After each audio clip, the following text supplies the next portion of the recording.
शनि के इस गोचर में एक बहुत बड़ा रोल प्ले किया है बृहस्पति ने, क्योंकि बृहस्पति की ही राशि में शनि ने गोचर किया है।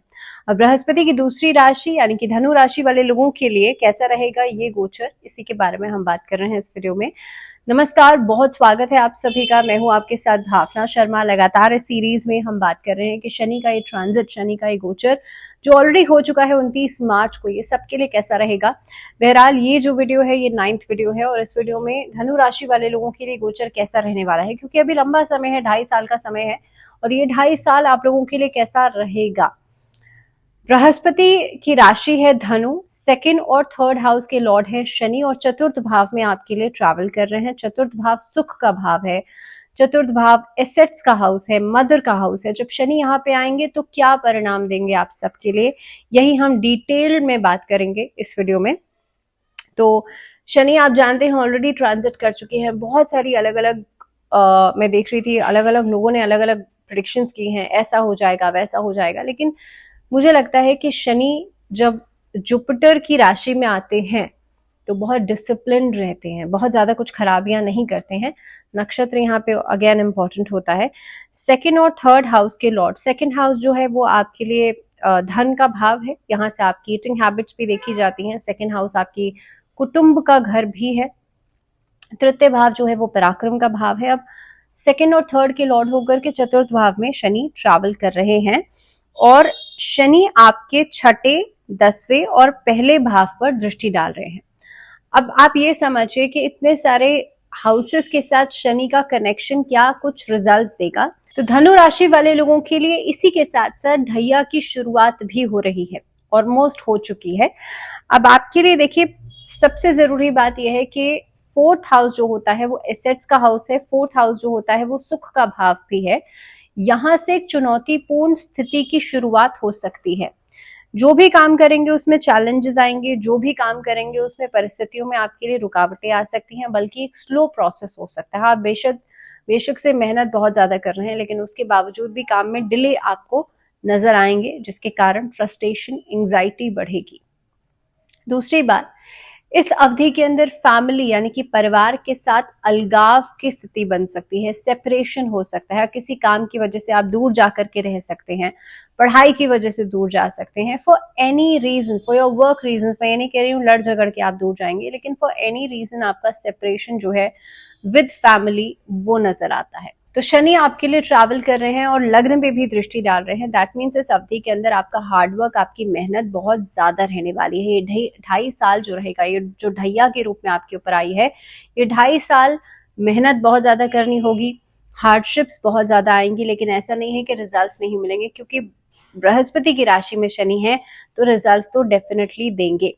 चतुर्थ भाव में है तो इसलिए इस अवधि के अंदर आप प्रॉपर्टी खरीद सकते हैं, एसेट्स बना सकते हैं अपनी मेहनत से। It will be self made. ऐसा नहीं होगा कि आप शॉर्टकट्स अपना के, लेकिन हाँ, मेहनत के अनुसार आपको फल भी मिलेगा। और इस अवधि के अंदर जैसे मैंने कहा कि प्रॉपर्टी में इन्वेस्टमेंट हो सकता है, इस अवधि के अंदर व्हीकल में इन्वेस्टमेंट हो सकता है, किसी न किसी तरह की एसेट्स जो है वो बनाई जा सकती हैं।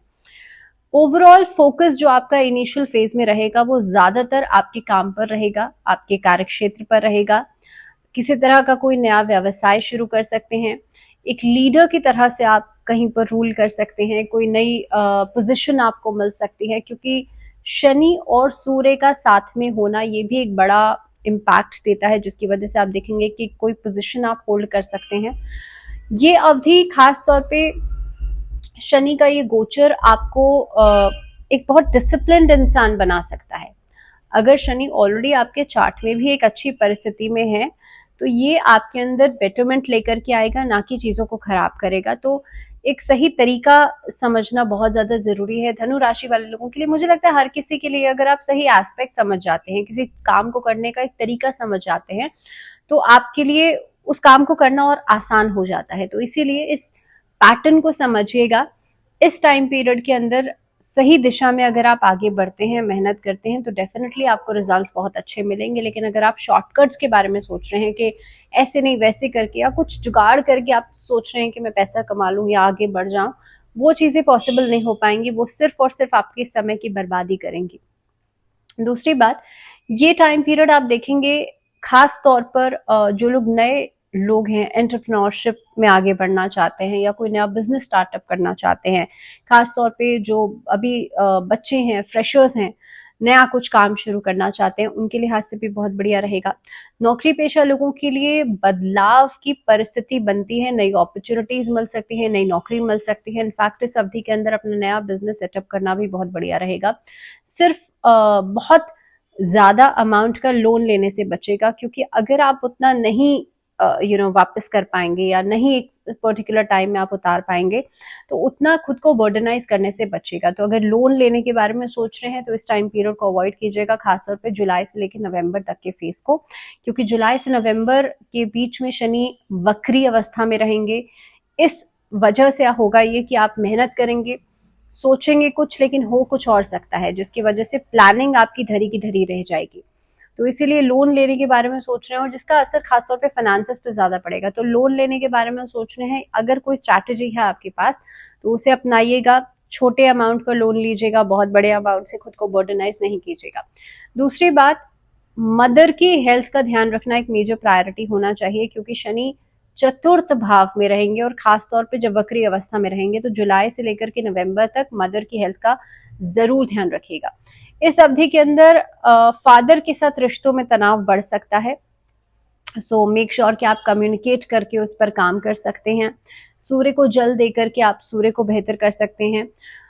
मान सम्मान एक मेजर प्रायोरिटी रहेगा। पॉलिटिशियंस जो लोग हैं जो इस अवधि में कुछ ना कुछ नया करना चाहते हैं, उनको भी अपनी लीडरशिप पर, अपनी स्ट्रैटेजीज पर ध्यान देना चाहिए एंड मेक वेरी श्योर, क्योंकि यहाँ पे बुध शुक्र भी एक साथ है, बुध वाणी का कारक है, तो किसी से कुछ कमिट करने से पहले, कोई भाषण देने से पहले जरूर सोचिएगा, समझिएगा, उसके बाद ही कुछ कहिएगा। तो इस अवधि में क्योंकि लग्न में दृष्टि है तो एक अलग तरह का कॉन्फिडेंस भी आपके अंदर नजर आता है, प्लस डिसिप्लिन नजर आता है। दूसरी दृष्टि क्योंकि दशम भाव पे है तो यहाँ पे कार्य क्षेत्र में आप ज्यादा से ज्यादा मेहनत करते हुए नजर आएंगे, और जैसे मैंने पहले भी कहा था कि आपका फोकस इनिशियली आपके कामकाज पर रहेगा, आपके वर्क प्लेस पर रहेगा। तीसरी दृष्टि के हिसाब से छठे भाव पे आपकी दृष्टि पड़ती है, और छठा भाव जो होता है वो रोग, ऋण और शत्रु का भाव होता है। यहाँ से आपके शत्रु पक्ष जो है वो खत्म होते हुए नजर आएंगे। जितने भी लोग आपके आसपास चीजों को मैनिपुलेट कर रहे हैं, परेशानी बना रहे हैं, कुछ ना कुछ इस तरीके की स्ट्रैटेजीज बना रहे हैं सो दैट आपको लेट डाउन कर सकें, ऐसे लोग खत्म होंगे, ऐसे लोगों से आपकी दूरी बनेगी। कानूनी मामले की शुरुआत हो सकती है जिसमें कि आपकी सफलता मिलती हुई नजर आती है, क्योंकि छठे भाव पर शनि की दृष्टि है और आपका पक्ष जो है वो इसमें मजबूत रहेगा। किसी भी काम की शुरुआत अगर आप करते हैं अनुशासित रूप से, तो इस अवधि में वहां पर भी आपको सफलता जरूर मिलेगी। अगर स्वास्थ्य के हिसाब से बात की जाए तो स्वास्थ्य पे ध्यान देना जरूरी है। जुलाई से नवंबर के बीच में चेस्ट इन्फेक्शंस, छाती से जुड़े हुए संक्रमण की समस्या जो है वो हो सकती है, या फिर बहुत ज्यादा आप लोग खुद पे ध्यान नहीं दे रहे हैं, अपनी हेल्थ पे ध्यान नहीं दे रहे हैं, तो ये इश्यूज जो है वो बढ़ते हुए नजर आते हैं। अदरवाइज सिचुएशंस आपकी कार्यक्षेत्र के हिसाब से, फाइनेंसेस के हिसाब से, ओवरऑल आपकी ग्रोथ के हिसाब से अच्छी रहेगी। अब बात कर लेते हैं आपके लिए पर्सनल लाइफ की। पर्सनल लाइफ में यहाँ पे परेशानियां खत्म होती हुए नजर आती हैं। शनि जो है चतुर्थ भाव में बैठे हैं, सुख की प्राप्ति आपको होगी लेकिन मेहनत के बाद होगी। फैमिली लाइफ जो है वो यहाँ पे बढ़ती हुई नजर आती है। बच्चों के साथ तालमेल आपका अच्छा बनेगा। बच्चों की आगे बढ़ने से आपके लिए एक अच्छी खबर के रूप में आप उसे देख सकते हैं। जीवन साथी के साथ तालमेल बन रहा है, बल्कि नए रिश्तों की शुरुआत भी करवा सकता है, यानी कि नए लव रिलेशनशिप्स की शुरुआत हो सकती है। तो कुल मिलाकर के समय जो है धनु राशि वाले लोगों के लिए अच्छा है, लेकिन कुछ एस्पेक्ट्स ऐसे हैं जिसका आपको ध्यान रखना बेहद जरूरी है, क्योंकि जरा सी भी नेग्लिजेंस हुई तो आपके स्वास्थ्य, इस पर ध्यान रखना है।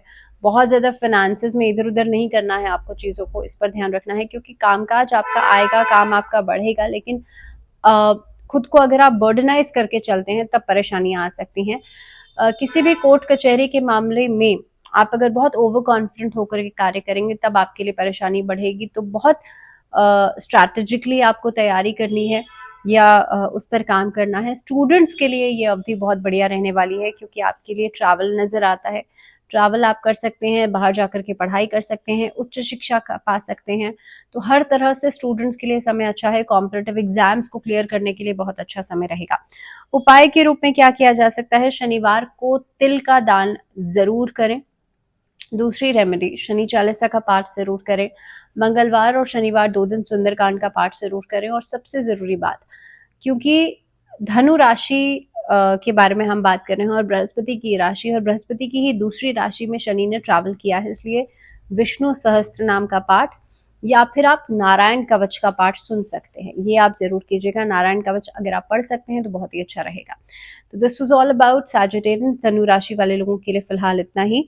अगली वीडियो में मकर राशि वाले लोगों के बारे में हम बात करेंगे, लेकिन तब तक ध्यान रखिए अपना, स्टे ट्यून, स्टे हेल्दी। और फिलहाल मुझे दीजिए इजाजत। बहुत ज्यादा नकारात्मक या नेगेटिव सोचने की जरूरत बिल्कुल भी नहीं है शनि के इस ट्रांजिट की वजह से, क्योंकि कहीं ना कहीं पे हर चीज खराब नहीं हो सकती। शनि का ये ट्रांजिट कुछ कुछ फैक्टर्स को जरूर इम्पैक्ट करेगा, लेकिन अगर आप पॉजिटिव होके चलते हैं, अपने सही डायरेक्शन में चलते हैं, तो चीजें सारी पॉजिटिव ही रहेंगी। सो दिस वाज ऑल, फिलहाल दीजिए इजाजत। नमस्कार।